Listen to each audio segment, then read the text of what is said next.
Hey, everybody, welcome to this episode of Think Business Exclusives, Getting to the Soul of Business, limited series of my Think Business podcast. I'm looking forward. I spend these interviews really taking a little bit more of a deep dive versus my daily live shows, which are about, anywhere between, 18 and 20 minutes. And I do that because I think clients, and I shouldn't say clients, people, whomever is listening, they just sometimes want a deeper perspective of things. And one of the things that I think requires a lot of new perspective is virtual assistants. I have our guest today is Jeff J. Hunter, who has been a huge resource for my business. I am a business coach. I work with solopreneurs to Fortune 100 companies and everything in between, salespeople, C-level execs, leaders, managers, etc. A ton of one-on-one coaching, keynotes, workshops, trainings, etc. But one of the things I could not do, I could not grow my business to the global company it is without virtual people. And it has been a great way for me. Here I sit I have an office in Birmingham, Michigan. I also have an office at my home. And since COVID, 95% of my business, I should say 90% of my business is via Zoom and with clients all over the world. And I'm able to do a ton of work because I have virtual people. And when I talk to virtual people about getting virtual assistants, there's less hesitancy today than there was for sure a year or two ago. But I wanted to have Jeff on the show to talk not only about his business, but also how he got into the business and just kind of dive deep into his profile. But I got to start by saying, Jeff, your team has been incredible, right? Your team has been incredible. I have 8 virtual people, and your team is one of those 8. And you guys run my entire podcast, which, to give people a little bit of insight, I have a daily live podcast. And during the pandemic for a year, I was doing about 9 shows a week. And your team was running everything behind the scenes, guest communication, getting people links, organizing all of it, taking my web show and turning it into a podcast. They were incredible. Anyway, I've talked longer than I've ever talked for any intro before I've even let my guests speak. But VAstaffer.com has been a huge resource for me. And I'll say this too, Jeff, before I give you the mic. Your team does about 50 hours worth of work for me of everything that I never want to do, don't want to do, and shouldn't be doing. And so I think it's really important as everybody kind of listens today to Jeff and I and what Jeff has to share. You really got to take a look. And I say this as a business person and as a business coach.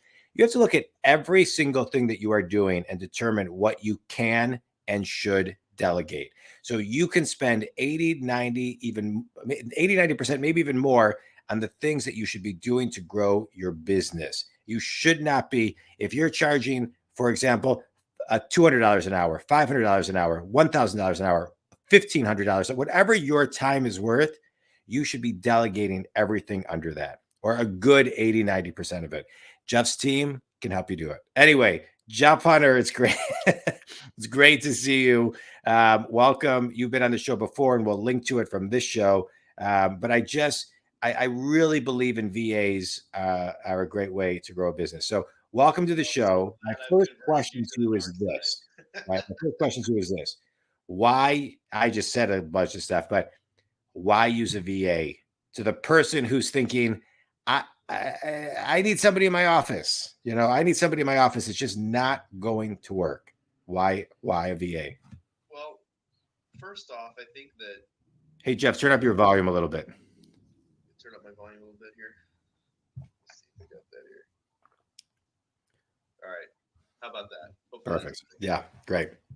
Well, the first thing to recognize is it's very important for you to know that, we only have one finite resource in life, which is time. Right? You can always make more money. You can always, find more people. You can always buy more stuff. But it's impossible to go back today, this is the youngest that you and I will ever be for the rest of our lives. I'm going to be 50. I'm going to be 50 this year. How old are you? I'm going to be 40 this year. Okay. So I'm catching up.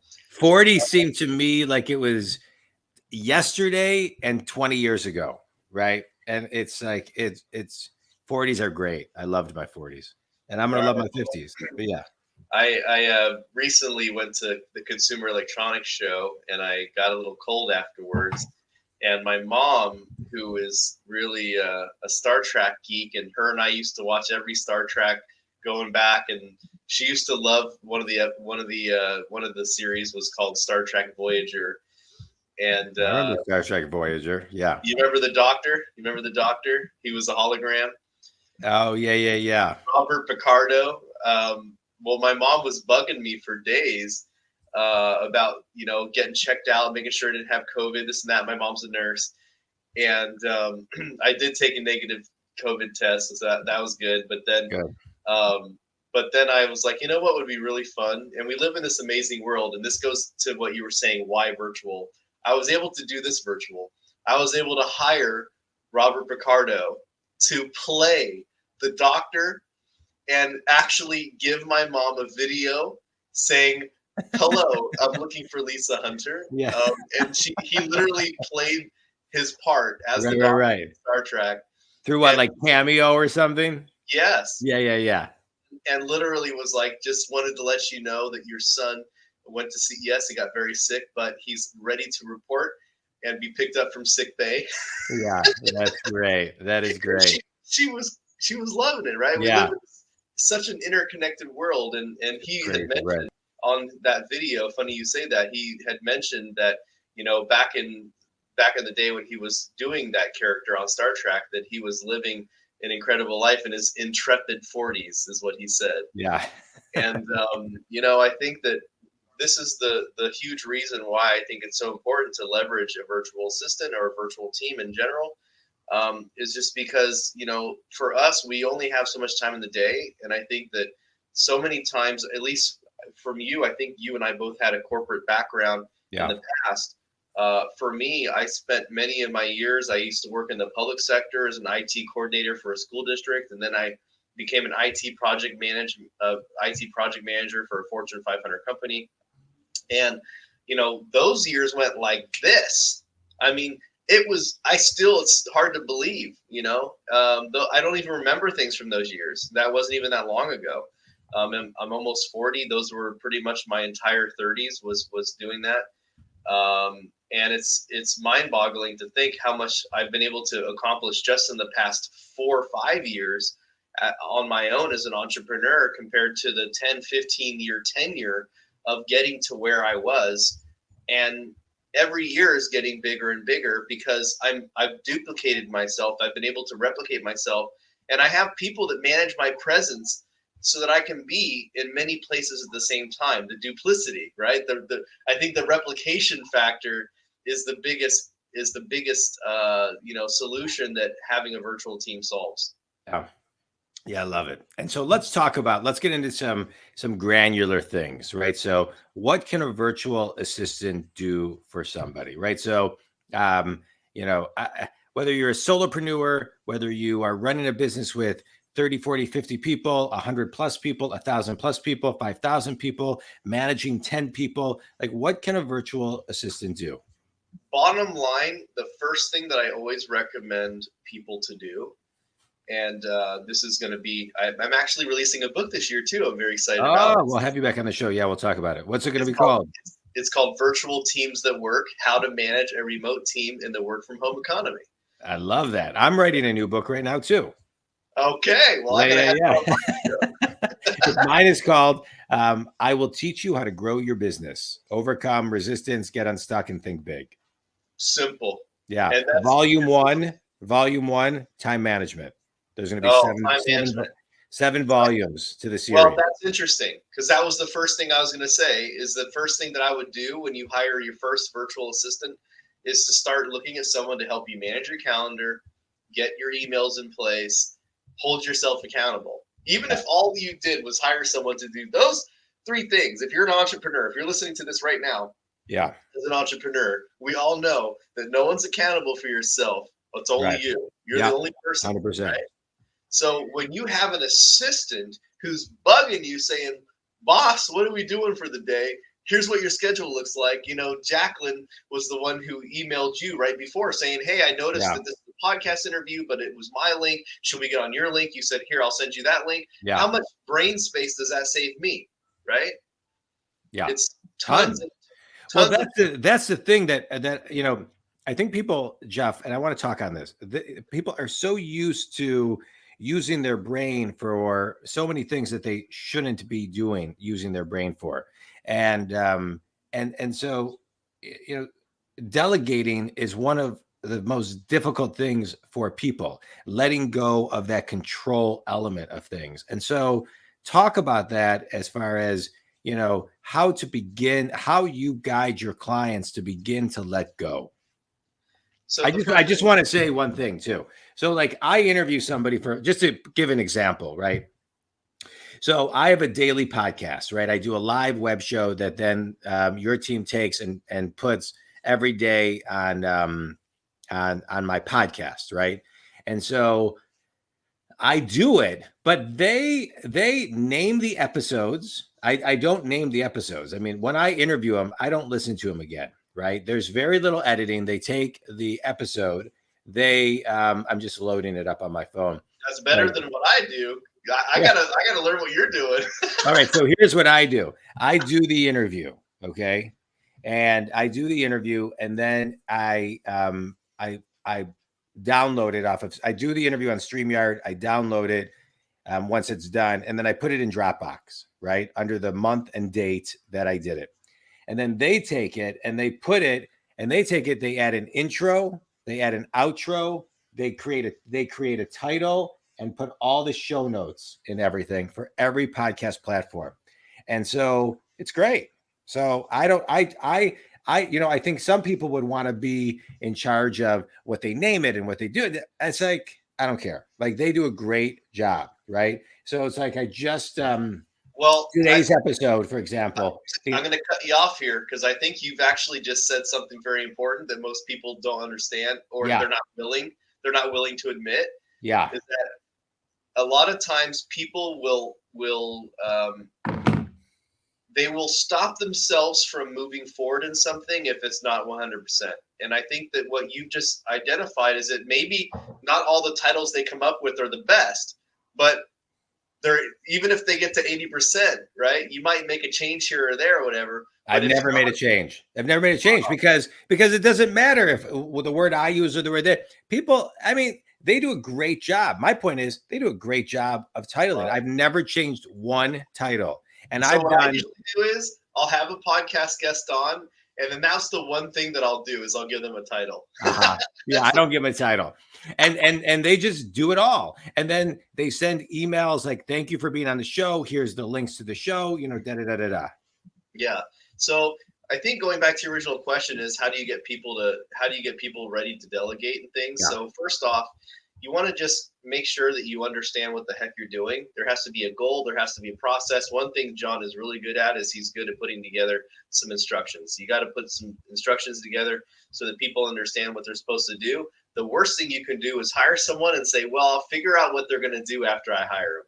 That's the biggest mistake that I think people make when they hire somebody is they don't know what they're going to do.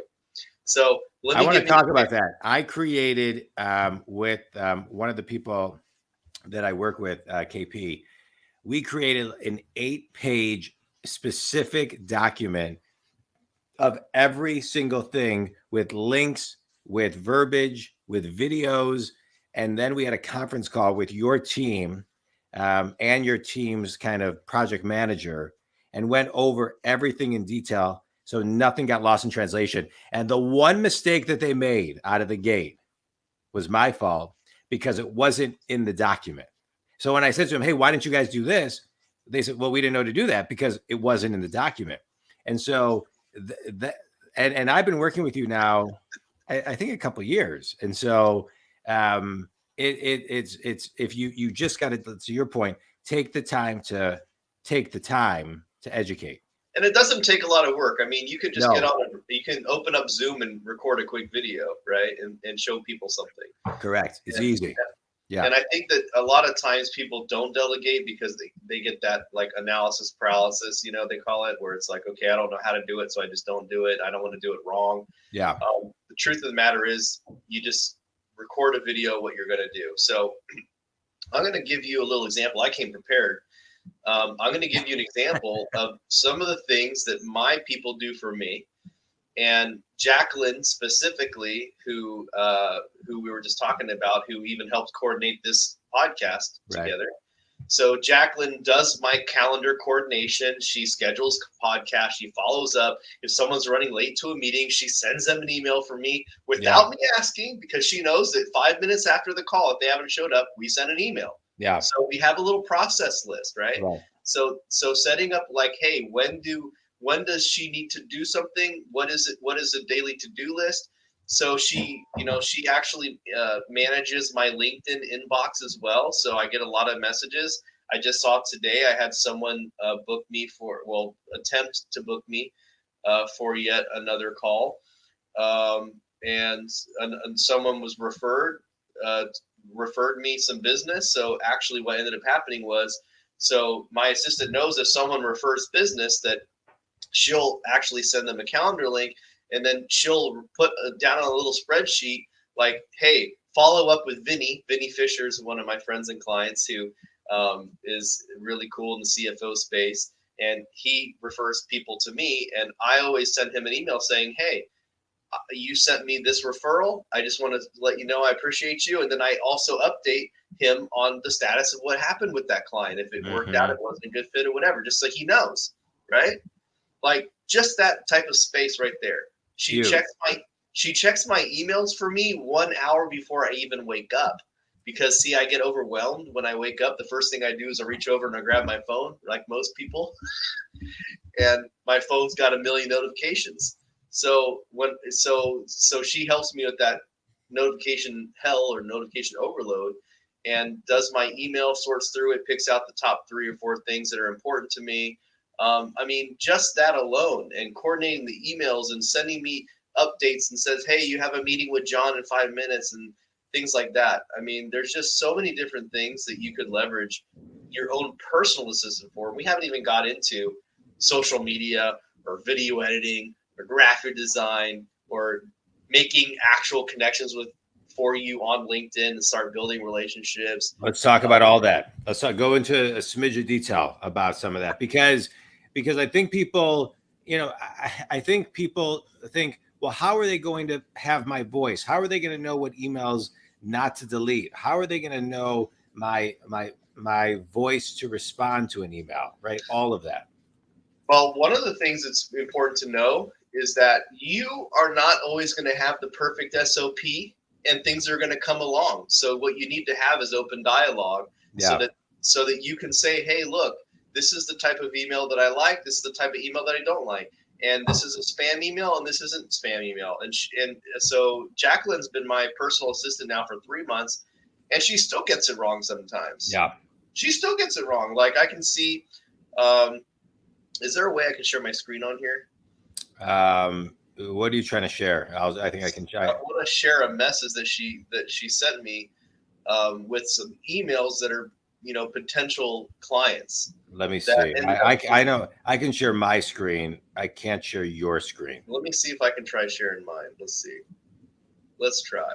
I'm going to see. Oh, I got it. I think, let me know if that'll work for you. Oh, yeah. It did. Hold on. So let me see. All right. Yeah. So this is how'd you do that? I just clicked on the share screen button and it said window, and I clicked on the. I didn't know you could do that. That's great. Okay, good. All right. So this is Discord. Okay. So Discord, this is actually our messaging platform, and you can see here that she reminded me at 12:56, right before our call here, that I have a meeting in 5 minutes. And I said, oh, it's actually a podcast interview. And then I asked her how she's doing.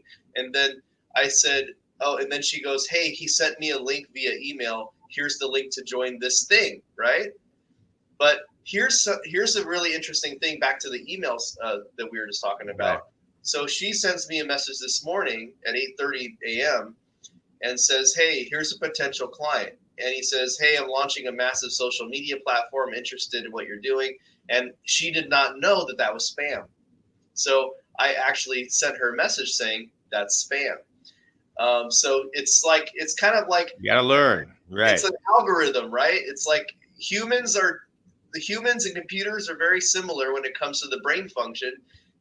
They learn over time. And here's the other beautiful thing about why I love hiring people is because unlike my computer or whatever, my car that depreciates in value over time, when I hire somebody and I start teaching them, the first day I hire them, they're the least valuable that they will ever be. Yeah.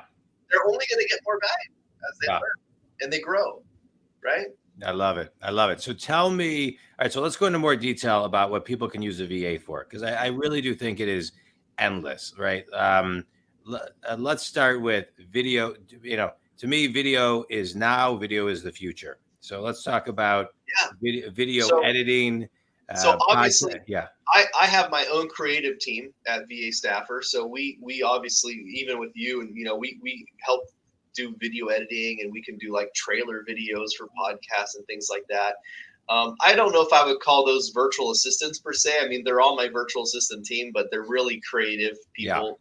And they get paid more than the virtual assistants typically. Because and by the way, you don't have to hire us to do that. You can go on Fiverr and find good video editors and things like that, Upwork, things like that. For me, I don't hire freelancers. I'm anti-freelancer, and I shouldn't say I'm anti-freelancer. Freelancers come in handy for certain things, especially in artists. Like when I'm coming up with a design for something, sometimes I like to hire a bunch of different artists and see like whose vision I like more and what aligns with what I want to do. But in all reality, the people that I need to rely on, I hire full time. I only hire full time, and the reason why is because I want to make sure that they're reliable and they're dependable and they're consistent. And when you work with freelancers, they're usually not consistent. They're definitely not as reliable, and they are juggling multiple clients. So you're never their full priority, right? So that's why all the people that I hire at VA Staffer, they're dedicated team members. They work on my podcast, The Savage Marketer. They work on your podcast. They work on my client stuff. And I know that they're going to show up to work and they're going to do consistent results, right? Yeah. So there's a trade-off. Sometimes the freelancers, they can do, a kick-ass job, but they're not as reliable. For me, what I've learned is that I'd rather have someone that functions at 70, 80%, but that I can count on them and rely on them. And that to me is the most valuable thing in a person, is the reliability and commitment. Yeah. Let's talk about making calls and sales calls and prospecting on LinkedIn and things of that nature. How does that work? So sales calls is usually the hardest one. And the reason why is because I call it the golden voice. If you hire someone who is good at sales, that's also a double-edged sword. They're good at sales, they don't usually last that long because they're good at sales. So what I do is I actually hire people to do all the legwork and the groundwork. So for example, I'll put together a messaging campaign. So I give like a simple, hey, here's an example of one that I'm actually just about to launch the end of this month, is I'm going to go back out to people that had commented and liked and maybe messaged me about a virtual assistant over the past 6 months, but hasn't either booked a call or maybe booked a call, but it didn't turn into a sale. Yeah. We're going to go back to those people and we have a campaign set up to say, hey, how's your 2022 shaping up? Are you looking at leveraging a virtual assistant this year? Is this the year, right, to stop being your own secretary? Or I might even say something sarcastic, because anyone who knows me knows I'm sarcastic. And I might say, hey, is 2022 the first year you're going to stop being your own secretary? Yeah. Right? I might say something like that. Yeah. And then I'll put together a couple things to just try out and test. And I'll have my assistant, Jackie, go into my LinkedIn account, pull up the list of the people that said, hey, I'm interested. We actually have a spreadsheet that we keep of people that contact me saying that they're interested. And then she can go up there and message them. If they do say that they're interested, we send them a calendar link to get on the call with Julio. As you know, Julio, my guy. That's great. And then, and if sometimes they'll want to have a call with me, And if it makes sense, it makes sense depending on the budget and how fast they are to move. I'll just call them. So there's one way to leverage your team on LinkedIn to do that. Another thing you can do is you can actually put together a hit list of people that you'd like to work with, right? Or in your case, maybe you want to have them on your show, because I know you use your podcast to do marketing and start building relationships. So who are the top 50 people that you'd like to have on your show this year? And then they identify those people on LinkedIn, and they can start liking and commenting on their stuff, right? Not even sending them a connection request, just start liking and commenting on their stuff. Yeah. And then after a week or two, you can send a connection request. Hey, been loving the content you putting out, or hey, love whatever. And the same can go for anyone on here who doesn't have a podcast or wants to be featured on someone else's podcast. You could literally do the same strategy on Instagram or LinkedIn or whatever to start commenting on those people's podcasts and liking their stuff and adding value, and then send over the message, send over the DM saying, hey, really love your show. Excited to learn more about it. I happen to know a little bit about virtual assistants and delegation. I wonder, Jon, if your clients might find that valuable to learn how to delegate to a virtual assistant. If I come on your show, I'll share 3 tips, blah, blah, blah. Yeah. Right? I love it. And who has time for that? Not me. No, not me. No, I mean, it's like, and I think it's interesting. I think, there's a trust element too. And then there's a forgiveness element like you're talking about. It's like, hey, they're going to make mistakes. The person you hire in your office is going to make mistakes. I agree. It's like anything you don't want to do. I compare VAs and having a team that works for you. Like, Frank Sinatra was known for, I call it, being Frank Sinatra, because he wanted to show up, walk on stage, sing, walk off, and he had a team to do everything for him. That's right. Right. That's what VAs will do.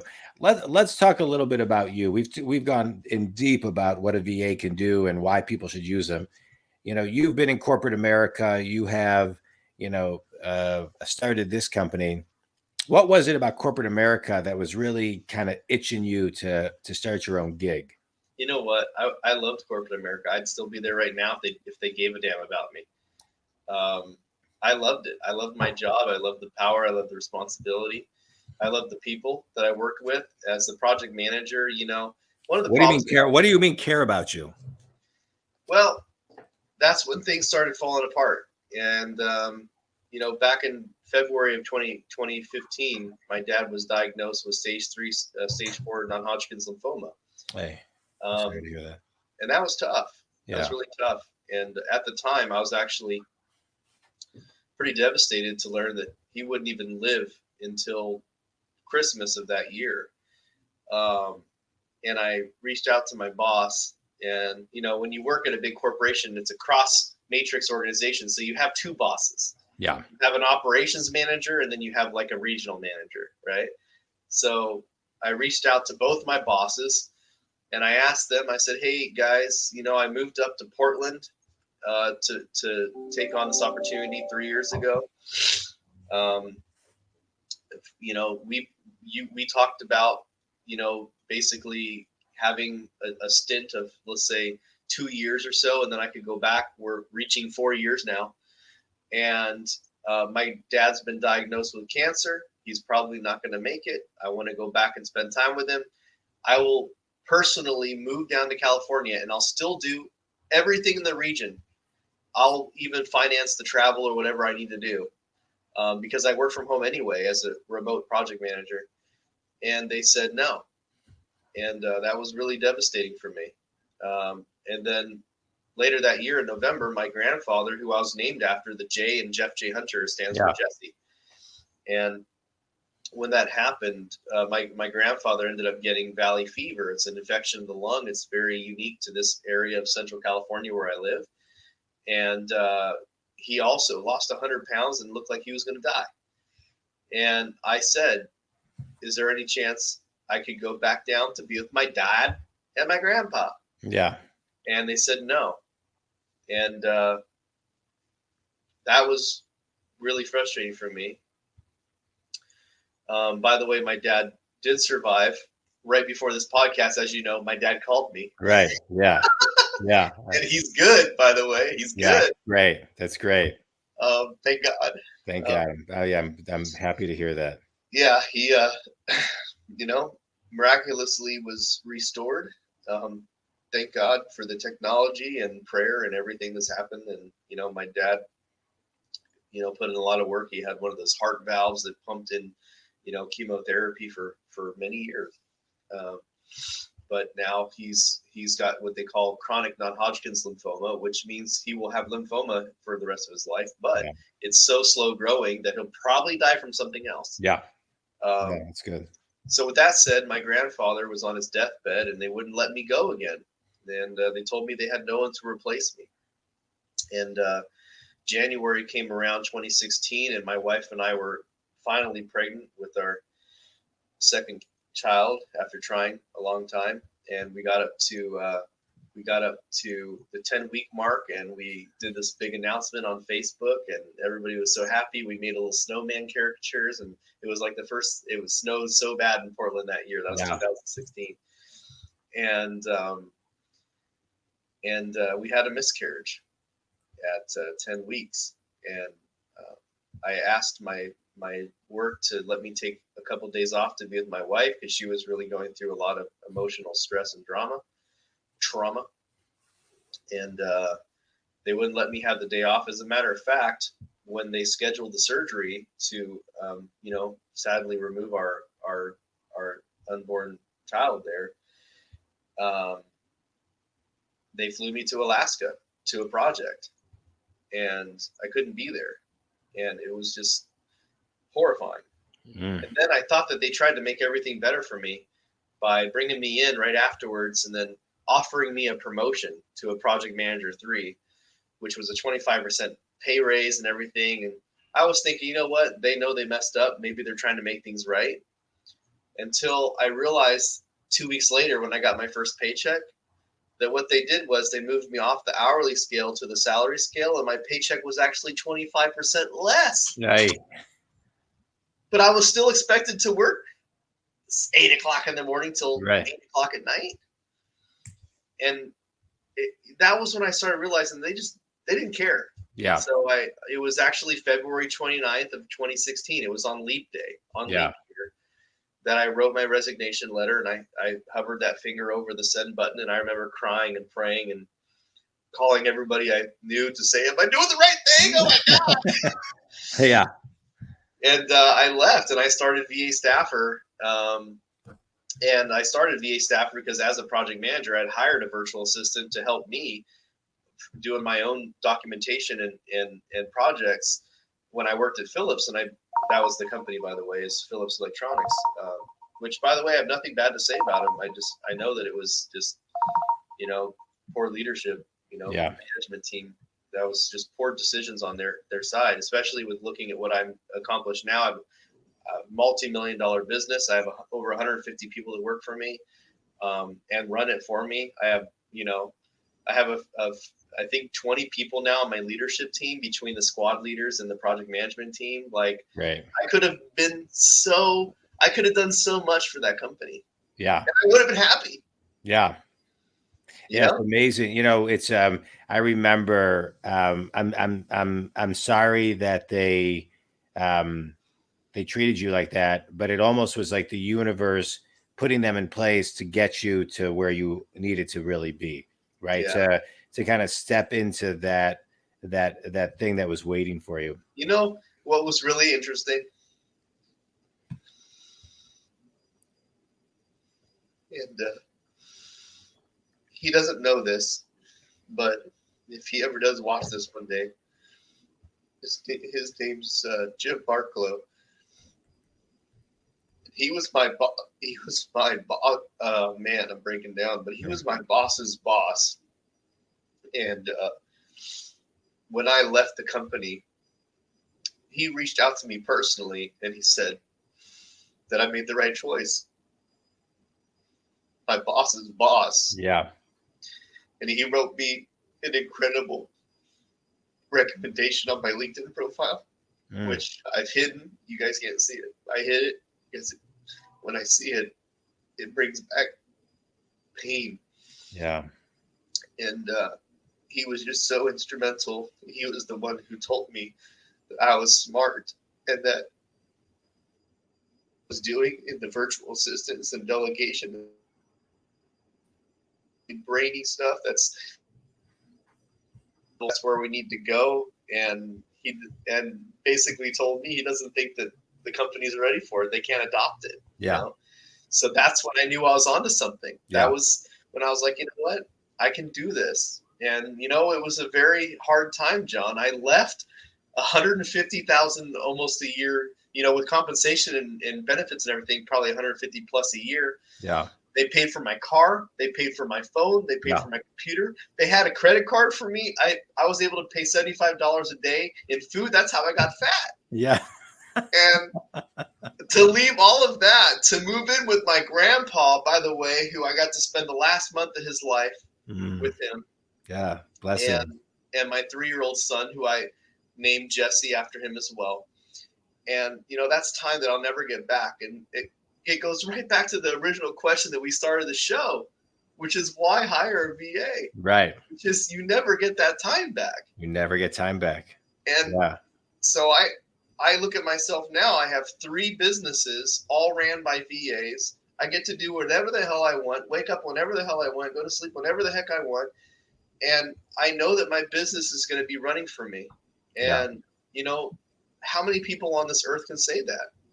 Well, what you're talking about, I appreciate your words, your vulnerability, all of that. You know, it's, and we're seeing this right now with the Great Resignation.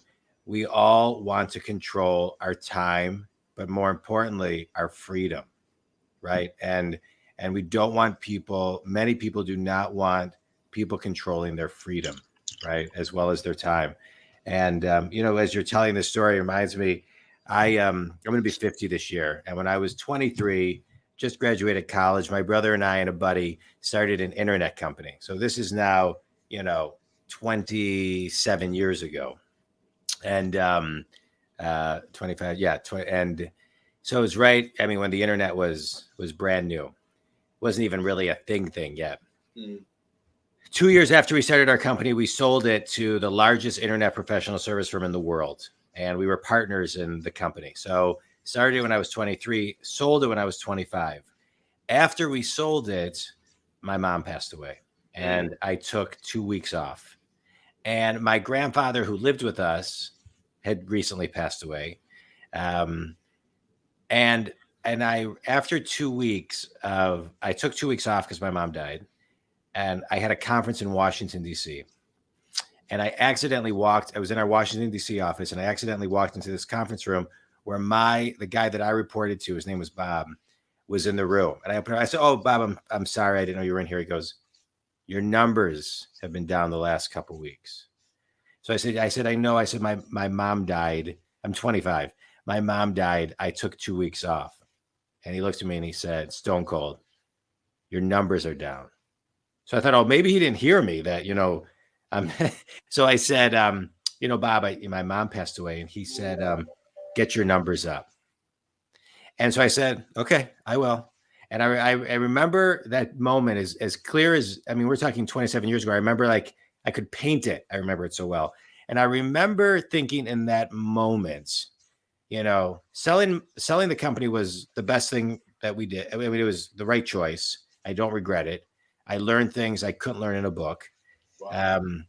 But as amazing as it was, and it was great financially, and it was great, the learning of what I learned, but it was hell having to work for this type of company. And I remember thinking at that moment, I'll never, ever do something in my life where this is the energy, you know, long term. And so, but it was a life-changing moment, which was one of the things that got me to really have the courage, amongst other things I could point to start my own business, this business, in my early 40s. My coaching business. If there's one theme we can leave your your audience with today, is that you're not going to get any younger. You're not going to get any younger, right?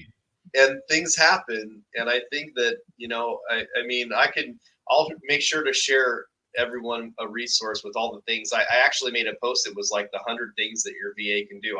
I'll share that.